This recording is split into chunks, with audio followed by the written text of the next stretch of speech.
حضور اکرم صلی اللہ علیہ وسلم سب معراج میں بیت المقدس کی طرف جاتے ہوئے مصر کے قریب ایک مکان سے گزرے تو انہیں نہایت ہی اعلیٰ اور زبردست خوشبو ہونے لگی۔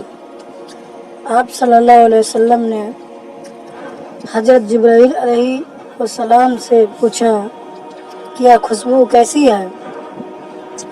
جواب ملا کہ فرعون کی بیٹی باندی مساطا اور اس کی اولاد کی قبر سے آ رہی ہے۔ پھر حضرت جبرائیل علیہ السلام نے اس کا قصہ بیان کیا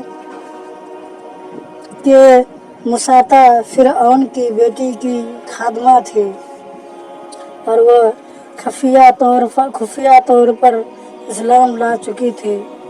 ایک دن فرعون کی لڑکی کو کنگھی کرتے ہوئے اس کے ہاتھ سے اتفاقاً کنگھی گر پڑی۔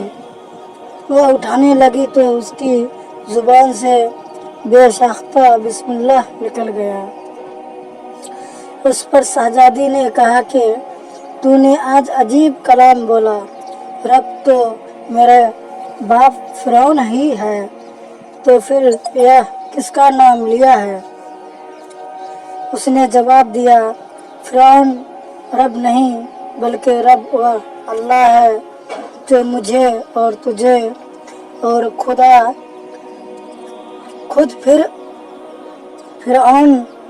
خود فرعون کو روزی دیتا ہے۔ شہزادی نے کہا، اچھا تو میرے باپ کے سوا کسی اور کو اپنا رب مانتی ہے؟ اس نے جواب دیا، ہاں، میرا، تیرا اور تیرے باپ سب کا رب اللہ تعالیٰ ہی ہے۔ شہزادی نے اپنے باپ سے کہلوایا۔ وہ سخت غضبناک اور غصہ ہوا اور اسی وقت اسے سرد بار بلوا بھیجا اور کہا کہ تو میرے سوا کسی اور کو اپنا رب مانتی ہے؟ اس نے جواب دیا، ہاں، میرا اور تیرا رب اللہ تعالیٰ ہی ہے جو بلندی اور بزرگی والا ہے۔ فرعون نے اسی وقت حکم دیا کہ اس کے تانبے کی جو گاڑ بنی ہوئی ہے اس کو خوب تپایا جائے اور جب بالکل آگ جیسی ہو جائے تو اس کے بچوں کو ایک ایک کر کے اس میں ڈال دیا جائے۔ اس نے کہا، بادشاہ، ایک درخواست میری منظور کرو، وہ یہ کہ میری اور میرے ان بچوں کو ایک ایک کر کے اس میں ڈالنا۔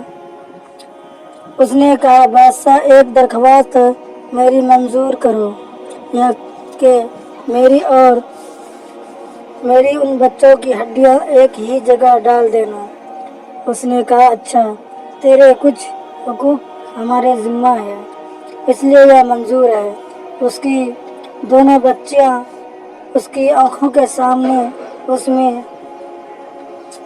میں ڈال دی گئی اور وہ فوراً جل کر راکھ ہو گئے۔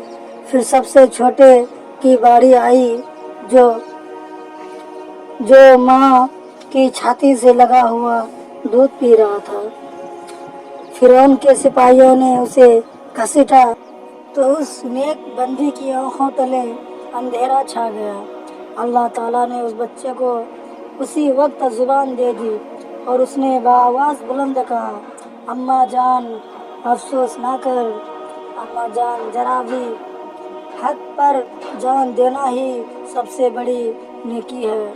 چنانچہ انہیں صبر آ گیا، اس بچے کو بھی آگ میں ڈال دیا گیا اور آخر میں ان کی ماں کو بھی اسی آگ میں جلا کر مار دیا۔